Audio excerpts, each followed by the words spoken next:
Obrigado, pastor Manolo, pela inspiração nesse momento. Obrigado também pela oportunidade de poder compartilhar a palavra de Deus aqui, pela flexibilidade em relação à data, em arranjar tudo para que pudesse acontecer. Tudo bem, pessoal?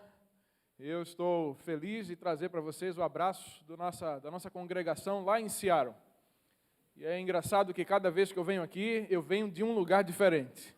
A primeira vez que eu vim, eu falei, eu estou trazendo abraço do povo de Lagedo, lá em Pernambuco. Na segunda vez que eu vim, eu digo, eu estou trazendo abraço dos nossos irmãos lá de Anápolis, em Goiás. Na terceira vez, eu disse, estou trazendo abraço dos irmãos lá de Goiânia. Na, quinta vez, estou trazendo aqui o abraço do povo de Portland, lá no Oregon. E agora estou em Seattle, trazendo um abraço da nossa congregação lá para vocês. Deus conduziu todas as coisas, Deus nos mostrou algo a fazer e nós estamos felizes. Depois que a gente dá esse passo difícil de deixar o ministério no Brasil e vir para essa mudança toda aqui, a gente se choca com uma coisa, que eu já não sabia que existia. Eu não sabia que existia vida fora do ministério. Ok? Eu estava 10 anos já como pastor lá no Brasil, e eu tinha esquecido completamente que antes de ser pastor eu tinha tido uma vida. Quando cheguei aqui eu redescobri que existe vida fora do ministério, porque quando cheguei fiquei apenas estudando ali na cidade de Portland. E quando eu já estava quase me acostumando, né, com essa vida fora, eu já estava pensando assim, Manolo, eu vou ser um ancião muito bom, eu vou ajudar muito. Aí eu encontrei uma jovenzinha lá na minha escola de inglês, e ela disse assim, você é pastor, não é? Eu disse, sou. Ela disse, eu sou uma ex-adventista, faz muito tempo que eu não vou na igreja. Eu falei, o que foi que aconteceu? E ela me contou a história. Ela conheceu a igreja 10 anos antes, lá em Curitiba, e ela se tornou uma adventista. E ela disse, olha, procurava ser muito fiel em todas as coisas a Deus. Mas um dia eu mudei para cá, e por incrível que pareça, aqui eu fiquei ainda mais fervorosa, né, naquele meu início. Só que eu ia numa igreja americana, não conseguia entender. Eu ia numa igreja de língua francesa e também não entendia muita coisa. Pastor, sabe, eu acabei esfriando um pouco na fé por essa falta de convivência com meus irmãos. Posso lhe dar um conselho? Eu disse, pode, claro. Ela, vocês deveriam pensar em ter uma igreja, pelo menos um grupinho, em cada cidade desse país, para que imigrantes possam continuar aquecendo o seu coração com o convívio com seus conterrâneos. E aquilo para mim foi um choque. E eu pensei, olha só, tem gente por aí sedenta, não é? Precisando. É óbvio que uma igreja étnica, ela não se limita à língua, ela é aberta a todos. Mas eu posso dizer para vocês que a igreja étnica, ela tem uma missão muito especial a cumprir. Ela tem um papel muito especial a realizar. E eu peço que, se você, por alguma razão, tem andado não muito lembrado dessa verdade, lembre-se, você está aqui com um propósito muito especial de Deus. Você está aqui para apresentar Jesus para as pessoas. E nós nos unimos aos irmãos lá em Seattle e começamos. Já estou ajudando lá desde o ano passado, mas agora finalmente todos os trâmites foram resolvidos, e então, agora sim, sou o pastor oficial lá da igreja. E a gente fica feliz de ver famílias chegando e pessoas dizendo assim para mim, agora eu me sinto em casa. Agora eu estou em casa, agora eu estou voltando para os caminhos de Deus, e isso tem sido muita alegria para a gente. Já tivemos a satisfação de batizar 2 pessoas, e já tem várias pessoas ali esperando o momento adequado, o momento ideal, para também tomar a decisão pelo santo batismo. Orem por nós, tá bom? Orem também por mim, porque no dia 3 de agosto eu vou ter uma missão muito difícil. Eu vou ter que pregar em inglês pela primeira vez. E isso na igreja mais importante do campo, né? A maior igreja do campo, da associação lá, da conferência. E me deram essa tarefa, e eu estou, claro, né, mantendo a postura, mas estou preocupado com isso. Estou preocupado com isso. Vou falar em cara de preocupação, eu estava com a cara um pouco abatida, né, porque eu vim de longe. E quando cheguei na escola sabatina, eu tirei uma foto com Iraci. Iraci foi minha professora da alfabetização, e nós temos um grupo no WhatsApp com alunos, né, daquela época, eu tirei uma foto com ela e mandei todo mundo, né, coraçãozinho, tira Iraci e tal. E ela disse, eu vou tirar uma foto para mandar para sua mãe. Aí tirou uma foto minha. Quando ela disse, ficou bom, eu vi que eu estava com a cara muito passada, né? Muito mal. Eu disse, estou parecendo alguém que não dormiu essa noite. E, de fato, eu não tinha dormido, né? Faz 2 noites que eu não durmo bem.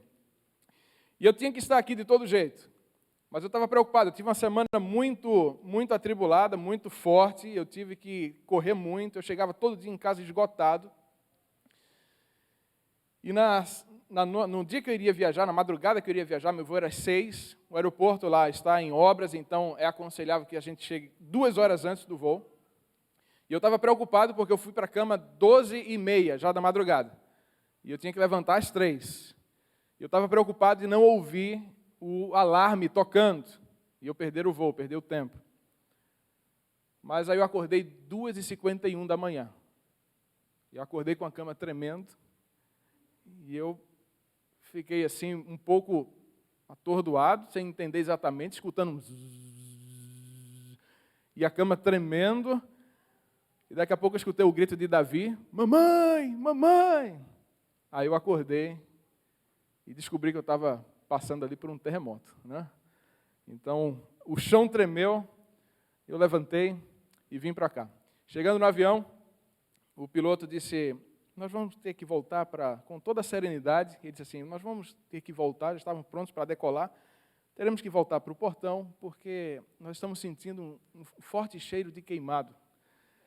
E tudo indica que é um problema no ar-condicionado, então nós teremos que voltar para o portão.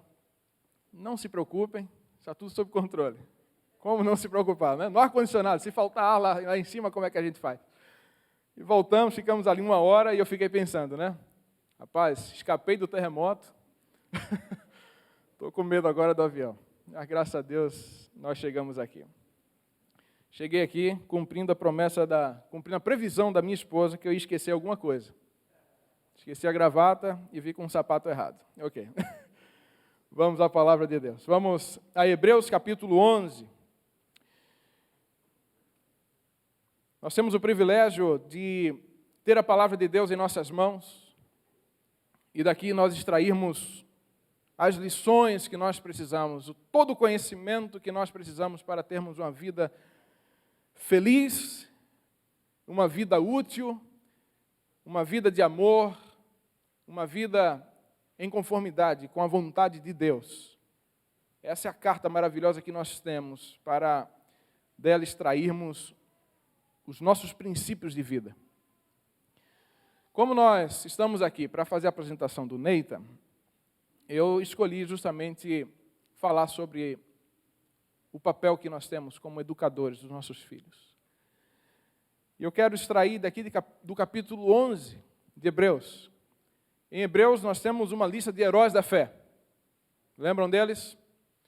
Essa lista de pessoas, de homens e mulheres que Deus usou para alcançar e salvar muitas vidas no tempo deles. Continua servindo para nós também como inspiração. E se a gente for no capítulo 12, a gente vai encontrar o autor de Hebreus falando de uma tal nuvem de testemunhas que nos ajudam a mantermos a nossa postura, a nossa atitude de fixar os nossos olhos em Cristo, que é o autor e consumador da nossa fé. São esses heróis aqui. Dentre esses heróis, eu tenho 2, assim, que são meus preferidos. Abraão é um deles. Mas tem um outro que eu ainda gosto mais, que é Moisés. Nós vamos falar um pouco sobre a vida de Moisés. A vida dele foi uma vida impressionante, concordam comigo? Não foi uma vida fácil. Foi uma vida de sacrifício. Foi uma vida de serviço. Foi uma vida de abnegação, mas foi uma vida vitoriosa, porque ele trabalhou todo o tempo em nome do Senhor. E quando nós trabalhamos em nome do Senhor, de nenhuma maneira está garantido pelo próprio Deus, pelo próprio Senhor, que quando nós trabalhamos em nome dEle, nenhum dos nossos esforços será em vão. Isso Ele nos garante. Por isso Ele pede que a gente continue sempre firme e abundante na obra dEle, porque Ele está nos ajudando, e Ele trará o bom resultado da obra que realizamos para Ele. Moisés foi um homem em que nós poderíamos dividir a vida dele em 3 fases, 3 etapas de 40 anos. A gente sabe disso, não é? A gente já falou muito sobre isso. Nos primeiros anos, Moisés foi treinado, foi capacitado, Moisés foi para a melhor escola do seu tempo, ele aprendeu técnicas de guerra, aprendeu a ser um governante, um líder. Moisés descobriu tudo isso. Ele foi ensinado, ele foi capacitado, foi treinado para que assumisse em algum momento a liderança do seu povo.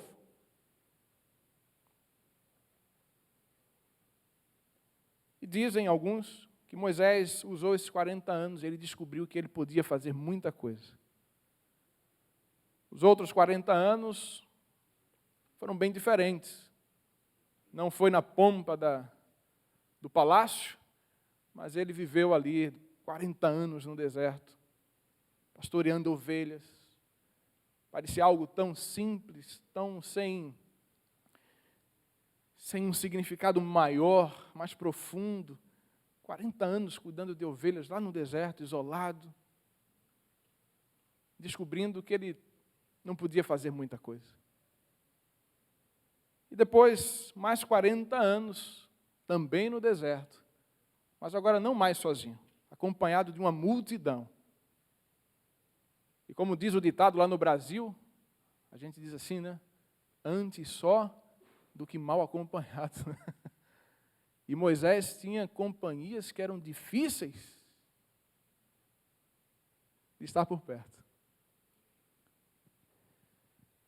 Mas esse é Moisés, aquele por meio de quem o povo testemunhou muitos milagres vindos de Deus. Aquele a quem nós admiramos e nos inspiramos através da vida dele. Para quem nós olhamos e dizemos, esse é um modelo que nós podemos seguir. O homem mais manso da terra. Alguém que amou o seu povo a ponto de o povo em rebeldia e Deus oferecendo, eu posso te dar um novo povo, e ele dizer, se for para destruí-los, tira também o meu nome. Admirável, não é? Pois eu admiro muito esse homem chamado Moisés. Vamos entender um pouquinho melhor a vida de Moisés. Vamos ler de novo? Hebreus capítulo 11, do verso 23 em diante. Nós encontramos as seguintes palavras. Pela fé, Moisés, apenas nascido, foi ocultado por seus pais durante 3 meses, porque viram que a criança era formosa, também não ficaram amedrontados pelo decreto do rei. Pela fé, Moisés, quando já homem feito, recusou ser chamado filho da filha de Faraó, preferindo ser maltratado junto com um povo de Deus a usufruir prazeres transitórios do pecado, porquanto considerou o opróbrio de Cristo por maiores riquezas do que os tesouros do Egito, porque contemplava o galardão. Pela fé, ele abandonou o Egito, não ficando amedrontado com a cólera do rei. Antes, permaneceu firme como quem vê aquele que é invisível. Pela fé, celebrou a Páscoa e o derramamento do sangue, para que o exterminador não tocasse nos primogênitos dos israelitas. Pela fé, atravessaram o mar vermelho como por terra seca, tentando os egípcios, foram tragados de todo. Que vida impressionante! Uma vida que nós podemos dizer que foi uma vida pela fé. Uma vida de fé. Nós não somos ilhas. Nós não vivemos isolados. Nós recebemos muitas influências, concordam comigo? Assim como também nós somos influenciadores. Aqui na igreja nós podemos ver isso. Nós temos a capacidade de animar ou de desanimar através dos relacionamentos que estabelecemos. Nós influenciamos e nós também recebemos influência. Quantas vezes você não estava, digamos assim, um pouco frio na fé, estava desanimado, e através de um exemplo, ou de uma conversa que você teve com um irmão seu de fé, e você foi influenciado por essa conversa, e você saiu dali mais animado e disposto a fazer a vontade de Deus? Quantas vezes isso não nos acontece? Ou às vezes a gente se decepciona um pouco com coisas que a gente vê por aí, e acaba que desanimando, e a gente tem que estabelecer esse limite da influência dos outros sobre minha vida, para que eu aproveite somente aquilo que é bom, mas no fim das contas a gente pode dizer que nós somos seres influenciáveis. E eu fico pensando, o que fez Moisés ali de dentro do palácio dizer não a tudo aquilo que ele tinha a seu dispor? Eu fico pensando, o que foi que fez Moisés dizer não a toda a pompa e o futuro, digamos assim, glorioso que estava lhe aguardando? Eu fico pensando, o que fez Moisés trocar o bom tratamento, as regalias e os privilégios pelo sofrimento? O que fez Moisés fazer isso? Moisés realizou tudo isso pela fé. Mas eu pergunto, de onde veio essa fé de Moisés?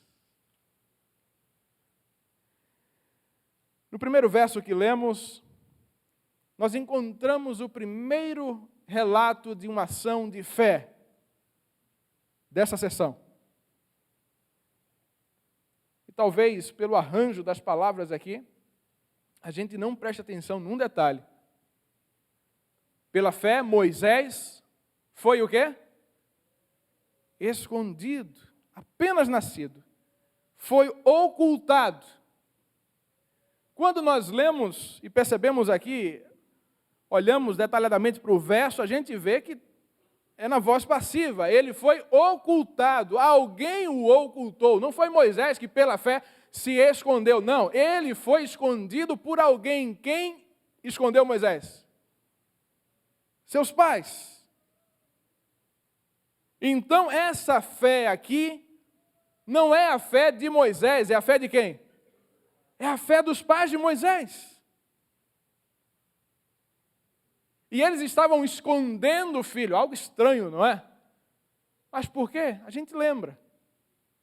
O rei, o faraó, havia decretado que todas as criancinhas pequenas, todos os meninos deveriam ser mortos. E assim estava acontecendo.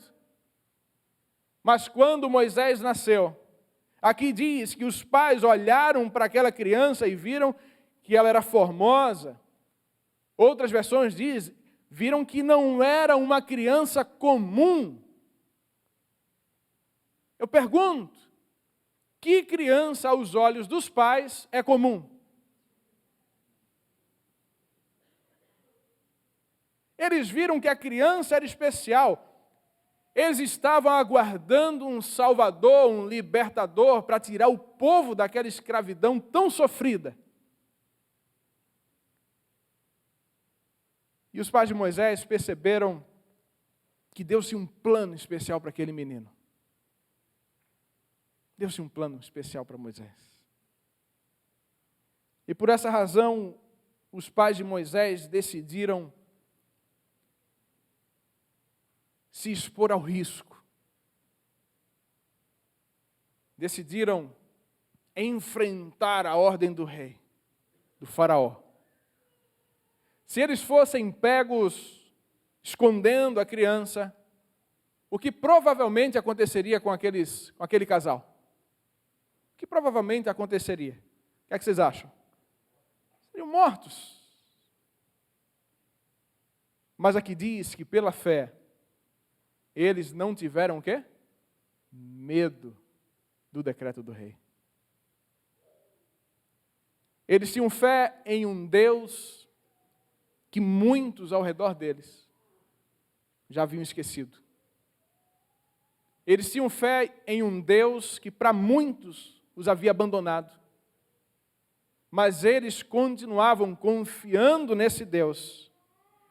E como a fé não é algo que reside apenas em nosso coração, mas transborda e se revela através de ações e obras, eles não ficaram desconfiados, eles não pensaram na própria vida, mas eles não titubearam para esconder, não somente porque era o filho, mas porque eles sabiam que Deus tinha um plano para aquele menino. E eles enfrentaram a morte. Eles encararam a morte para resguardar a vida daquele pequeno.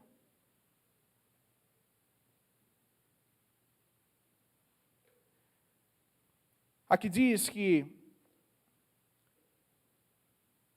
também não ficaram amedrontados pelo decreto do rei. 3 meses, já não era mais possível esconder a criança. Imagine conseguir esconder o Nathan até agora. Dá para esconder? Não dá. Se bem que ele é bonzinho, ele dá até para ocultar um pouco. Mas uma criança não dá para ser mantida em secreto durante muito tempo. Então eles traçaram um plano, vamos colocar o bebê na cesta e vamos colocá-lo no rio e Deus vai cuidar. E algo extraordinário aconteceu como resultado daquele ato de fé. Aquela criança que era perseguida pelo palácio foi parar justamente nas mãos de alguém muito influente naquele lugar. E a filha do faraó certamente olhou para aquela criança e percebeu que algo especial existia nela. Porque os pais, naquele gesto de esperança, eles precisavam de alguma maneira ter o seu pedido, digamos assim, atendido. E ela disse, essa criança eu tomarei conta dela. E o mais a gente sabe, Miriam por ali estava e disse, eu sei de alguém que pode tomar conta dessa criança. E para onde que Moisés volta? Moisés volta para casa. Moisés precisava voltar para casa. E Moisés passou em casa cerca de 12 anos. E eu fico pensando como os pais de Moisés encararam aquela situação. Eu não sei quantas vezes você já teve que dar um passo de fé. E muitas vezes os passos de fé que damos é no escuro, é no desconhecido, a gente não sabe exatamente o que é que vai resultar, mas a gente confia e faz aquilo que Deus pede para a gente fazer. E eu não sei quantas vezes que você deu esse passo de fé, mesmo sem enxergar, e sentiu ali um chão firme no qual você estava pisando. Qual foi a sua sensação? Eu posso dizer a vocês que todos os passos de fé que eu dei, daqueles mais poderosos, assim, aqueles mais difíceis de serem dados, eu posso dizer que em todos eles eu senti o chão firme debaixo dos meus pés, mesmo sem vê-lo. E como eu me senti satisfeito com o meu Deus, como eu encontrei motivos para louvar e dizer, Senhor, muito obrigado, porque eu não mereço, mas Tu continuas cuidando de mim, Senhor. Obrigado por ter me dado a coragem de dar esse passo, valeu a pena. E agora Moisés está ali na casa e eu penso a gratidão no coração daquele casal, eu penso na alegria. Mas eu penso também, eles refletindo acerca da responsabilidade que eles teriam a partir dali. Nós estamos acostumados com os prazos na nossa vida. Nós temos prazo para entregar trabalhos, nós temos prazo para tudo, até para viver, não é? O casal não sabia exatamente qual seria o prazo que eles teriam para colocar no coração daquele menino os princípios eternos que o guiariam por toda a sua vida. Logo o menino voltaria para o palácio, e lá no palácio ele sofreria uma terrível influência dos princípios do mundo. Lá no palácio ele seria treinado sobre tudo que esse mundo aqui pode oferecer. Mas os pais sabiam que tinha um tempo, não sabiam exatamente quanto tempo, para semear no coração daquele menino aquilo que Deus queria. E quando a gente para pensar nesse período da vida de Moisés, a gente começa a entender todo o restante da vida dele. A gente começa a entender como alguém em sã consciência pode negar todos os privilégios do palácio para sofrer com os seus irmãos. Como alguém pode deixar um trono que estava diante dele, né? Provavelmente ele chegaria ao trono. Como alguém poderia deixar o trono mais poderoso desse mundo para ser comparado a um escravo? Somente pela fé. E essa fé de Moisés, muito dela ele aprendeu na observação dos seus pais. Observando como seus pais agiam. Você, pai, você, mãe, você tem uma tarefa sagrada com os seus filhos. Você tem um papel primordial para o desenvolvimento da fé desse menino, dessa menina que Deus te deu. Eu confesso a vocês que, como pai, diante dessa responsabilidade, eu tremo. Eu não sei qual é o meu prazo com meu filho. Eu sei que um dia meu filho vai sair de casa, mas pode ser que o meu prazo se encerre antes desse período dele sair de casa, porque a gente não sabe exatamente até quando a gente vai viver. E algo que eu tenho refletido bastante é: Senhor, me ajuda a colocar no coração de Davi os princípios que vão guiá-lo por toda a vida dele. E para ser sincero com você, quando paro para refletir no tipo de educação que eu tenho dado a Davi, sendo sincero, eu tenho falhado em alguns aspectos.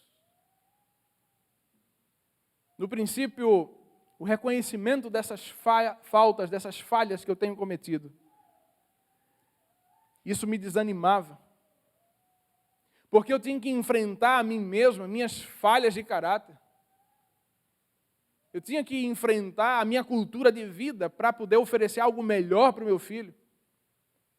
E se existe uma luta terrível que nós temos que enfrentar como pais, é a luta contra o nosso eu, contra o nosso egoísmo, lutando para ser melhor, para poder ensinar o melhor a quem Deus nos confiou. E eu tenho lutado com Deus para ser melhor, mas não para ser melhor, para obter alguma vantagem para mim mesmo, mas porque eu sei que Davi veio para a minha vida, por ordem divina. Davi foi colocado no seio da minha família, porque Deus quis assim, e porque Deus tem um plano para a vida dele, e para que o plano da vida dele seja conhecido e cumprido, Deus quer me usar para isso. Eu quero que Davi seja alguém que saiba onde está indo, tendo certeza de onde ele veio. Nesses últimos dias eu tenho ensinado o meu filho a investir. Olha só, Davi agora com 8 anos de idade. Ele é um investidor, com 8 anos. E ele em 2 semanas fez $200 de lucro, olha só. E ele está animado. Fez $200, está lá com o cofrinho dele cheio, né? Mas ele disse para mim: papai, eu quero comprar um cartão de crédito. Ele disse: você comprar um cartão de crédito? Ele disse: você sabe como é que funciona? Deixa eu te explicar como é que funciona. Não é assim não, cara. Eu coloquei uma meta para ele. Quando você conseguir os seus primeiros $200, já com dízimos e ofertas, viu? É o lucro dele, né? O que ficou para ele, a parte dele. Eu disse: quando você chegar aos $500, a gente vai lá no banco, a gente vai abrir uma poupança para você. Aí você vai ter um cartão do banco. Aí ele ficou todo animado, todo feliz. Eu nem sei se pode abrir para criança, mas acho que pode, né? E ele ficou todo animado com isso. E tem sido algo muito bom para a gente, sabe? Como pai e filho, tem sido algo muito prazeroso, eu ajudando ele a tocar o negócio, ensinando como é que faz, e ele está ali aprendendo, e ele está tomando gosto pela coisa. Mas eu penso que, além de ensinar a investir para aquilo que atende às necessidades desse mundo, Eu preciso ensinar Davi a investir a vida dele naquilo que de fato importa. Para que no futuro, quando ele já for homem feito, ele possa, por meio desses princípios que ele está guardando agora no coração, ele possa tomar as melhores decisões e investir a vida dele naquilo que importa. Eu quero que Davi, claro, tenha a vida dele tranquila, digna. Eu quero que Davi se desenvolva em todos os aspectos, todas as áreas da vida dele. Eu quero muito isso. Mas, acima de tudo, eu quero que ele se torne um investidor como Moisés. Eu quero que ele se torne um investidor como Noé, que investiu tudo que tinha na obra de Deus e depois herdou o mundo inteiro, não é assim? Eu quero que ele se torne um investidor como Moisés, que investiu a vida, o tempo dele para fazer a vontade de Deus, deixou para trás um palácio, deixou para trás privilégios, regalias, muita riqueza, deixou tudo para trás, mas ele investiu a vida naquilo que de fato importava. E onde está Moisés hoje?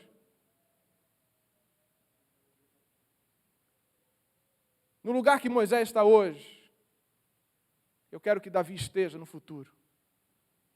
Quero muito que ele esteja lá. Mas eu quero estar lá também. E com isso eu quero dizer a vocês o seguinte: nós pais somos tentados a tomar alguns atalhos na educação dos nossos filhos. Um atalho muito cômodo é entregar nas mãos da outra parte, porque geralmente é pai e mãe. Quando essa configuração é possível, qual é a minha tendência natural? Vou dizer para vocês, vou abrir aqui o coração. Ele diz assim: Dani, toma conta disso.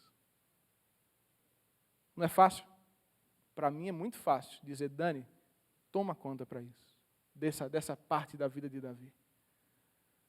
Para mim é muito cômodo terceirizar a educação espiritual do meu filho à igreja. Assim, igreja, faz isso aí por mim. É mais fácil, é mais tranquilo. Mas se eu assim o fizer, eu não estarei sendo um bom exemplo para meu filho. Eu tenho que assumir essa responsabilidade. Eu tenho que ter a coragem de andar diante dele por fé, para que ele possa entender que, de fato, a fé é a melhor maneira pela qual nós podemos viver. É muito fácil eu dizer para o meu filho, evite essas coisas. Mas eu preciso não só dizer para ele, não faça isso, faça aquilo, eu preciso fazer para que ele veja como as coisas acontecem. Eu preciso dar a ele o exemplo.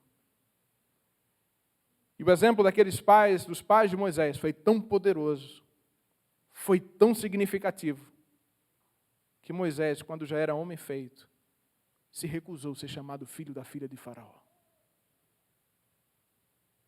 Moisés, quando era homem feito, preferiu ser maltratado junto com o seu povo, a ficar desfrutando dos prazeres transitórios do pecado, das coisas desse mundo. Ele considerou, ele chegou à conclusão de que sofrer ao lado de Cristo é muito mais proveitoso do que ter uma vida aqui cheia de regalias, mas no fim das contas, mesmo tendo conquistado todo mundo, ter perdido a sua própria alma. E lá no verso 27 tem algo que prova aquilo que eu estou defendendo aqui. Porque diz que pela fé, Moisés abandonou o Egito. Você pode ler a sequência para mim? Pela fé, ele abandonou o Egito. Não ficando o quê? Amedrontado. Com o que mesmo? Com a cólera de quem? Do rei. Moisés, quando homem feito, não teve medo da cólera do rei. E eu pergunto para você, onde será que Moisés aprendeu a fazer isso? Onde será que Moisés aprendeu a fazer isso? Vocês lembram? Os pais de Moisés não tiveram medo da fúria do rei, da ordem do rei, da cólera do rei. Moisés aprendeu muito bem a lição. Os pais de Moisés, ao colocarem um cesto no rio, também conseguiam enxergar o invisível. Eles sabem que o fato do menino ter ido em segurança até o ponto de destino, obviamente só foi possível porque os anjos estavam ali protegendo aquela criança. Eles agiam nesse mundo, mas enxergando aquilo que não se pode enxergar. O meu desafio é viver dessa maneira para que Davi também consiga enxergar aquilo que é invisível aos olhos humanos, aquilo que é inimaginável à nossa mente, aquilo que é indizível, eu quero que ele aprenda a falar. Mas eu sei que Deus agirá na vida dele por meu intermédio.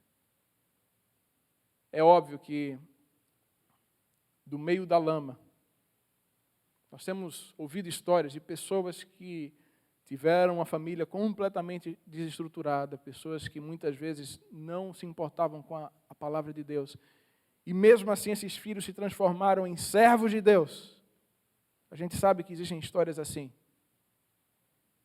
Porque nós sabemos que Deus está no controle, Deus guia todas as coisas. Mas todas as vezes que eu me vejo em falta hoje com o meu filho, eu corro e a sós com Deus eu converso, dizendo assim: Senhor, me socorre, porque eu não quero que meu filho veja em mim um mau exemplo, um mau testemunho. Eu quero fazer um convite a você que é pai, que é mãe, nessa manhã. Eu quero fazer o convite para que você entregue o seu coração a Deus mais uma vez. Para que você, pela fé, diga assim: Senhor, a minha vida é tua. Toma conta de mim, Senhor. Eu não sou responsável somente por mim, mas o Senhor me confiou uma tarefa muito especial, que vale a pena todo o sacrifício, que vale a pena todo o desgaste, que vale a pena qualquer coisa para que essa tarefa seja cumprida. Porque no futuro, esse menino e essa menina trabalharão para a salvação do teu povo, Senhor. Para a salvação do teu povo. Eu olho para Davi hoje e vejo um garoto.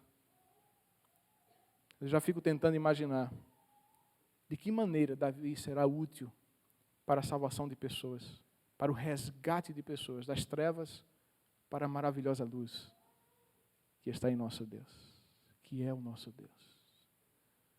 Você aceita esse chamado de entregar a vida a Jesus? Se você aceita sim, vamos orar? Vamos falar com Deus? Vamos ficar em pé? Vamos falar com o nosso Pai Celestial.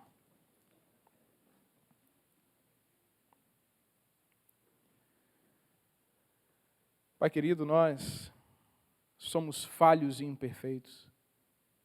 E nós queremos te louvar nessa manhã, porque ainda assim o Senhor nos acolhe em teus braços de amor, o Senhor nos aceita e nos chama para uma missão toda especial, que é cuidar de pessoas. Alguns de nós que aqui estamos, o Senhor concedeu, nos chamou a essa missão, de sermos pais e mães. E nós queremos pedir ao Senhor que nos abençoe. Que o Senhor que cuide de nós, que o Senhor nos oriente, que o Senhor nos mostre, e que em nenhum momento a preguiça, a indolência, a negligência venha tomar conta do nosso coração, e de alguma maneira tentemos fugir da nossa responsabilidade, mas que pelo contrário, que pela fé nós possamos abraçar essa responsabilidade tão maravilhosa que o Senhor nos deu e cumprir a missão que o Senhor nos confiou.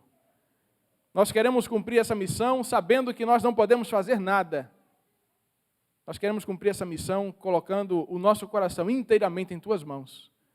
Por isso nós te rogamos, tome, Senhor, o nosso coração para ti. Transforme-nos de acordo com a tua vontade. Nessa manhã, Nathan foi apresentado. E assim como nós rogamos uma bênção sobre Jofrim e Patrícia, nós também pedimos uma bênção sobre todos nós que somos pais, para que nós possamos cumprir cabalmente a missão, o dever que o Senhor nos confiou. Para que no futuro esses meninos e meninas sejam heróis da fé, homens e mulheres que trabalharam e viveram pela fé, para o Senhor, e assim puderam salvar muita gente para o teu santo reino. Nós pedimos perdão por nossos pecados, pedimos que o Senhor permaneça conosco, e o fazemos em nome de Jesus. Amém. Amém. Que Deus abençoe cada um de vocês, meus amigos.